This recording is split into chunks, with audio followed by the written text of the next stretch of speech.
ನಾವು ಈ ದಿನ United Nations office on drugs and crime UNODC ವಿಶ್ವಸಂಸ್ಥೆಯ ಮಾದಕ ದ್ರವ್ಯ ಮತ್ತು ಅಪರಾಧ ಕಚೇರಿ ಇದರ ಬಗ್ಗೆ ಮಾಹಿತಿಯನ್ನ ತಿಳಿದುಕೊಳ್ಳೋಣ.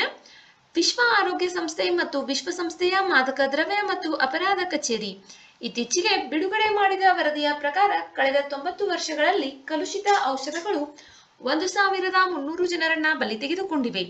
ವಿಶ್ವಸಂಸ್ಥೆಯ ಮಾದಕ ದ್ರವ್ಯ ಮತ್ತು ಅಪರಾಧ ಕಚೇರಿ ಇದನ್ನ 1997ರಲ್ಲಿ ವಿಶ್ವಸಂಸ್ಥೆಯ ಮಾದಕ ವಸ್ತು ನಿಯಂತ್ರಣ ಕಾರ್ಯಕ್ರಮ ಮತ್ತು ಅಂತಾರಾಷ್ಟ್ರೀಯ ಅಪರಾಧ ತಡೆಗಟ್ಟುವಿಕೆ ಕೇಂದ್ರದ ವಿಲೀನದ ಮೂಲಕ ಸ್ಥಾಪಿಸಲಾಯಿತು.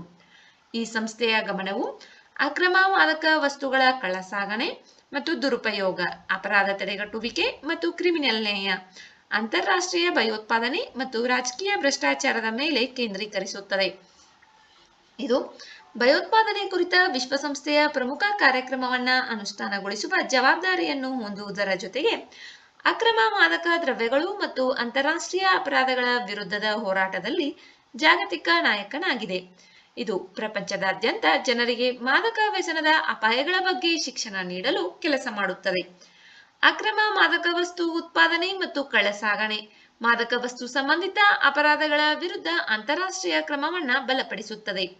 ಕಾನೂನಿನ ನಿಯಮವನ್ನ ಬಲಪಡಿಸಲು, ಸ್ಥಿರ ಮತ್ತು ಕಾರ್ಯಸಾಧ್ಯವಾದ ಅಪರಾಧ ನ್ಯಾಯ ವ್ಯವಸ್ಥೆಗಳನ್ನು ಉತ್ತೇಜಿಸಲು ಮತ್ತು ಅಂತಾರಾಷ್ಟ್ರೀಯ ಸಂಘಟಿತ ಅಪರಾಧ ಮತ್ತು ಭ್ರಷ್ಟಾಚಾರದ ಹೆಚ್ಚುತ್ತಿರುವ ಬೆದರಿಕೆಗಳನ್ನು ಎದುರಿಸಲು, ಅಪರಾಧ ತಡೆಗಟ್ಟುವಿಕೆಯನ್ನು ಸುಧಾರಿಸಲು ಮತ್ತು ಅಪರಾಧ ನ್ಯಾಯ ಸುಧಾರಣೆಗೆ ಸಹಾಯ ಮಾಡಲು ಸಹ ಇದು ಕೆಲಸ ಮಾಡುತ್ತದೆ.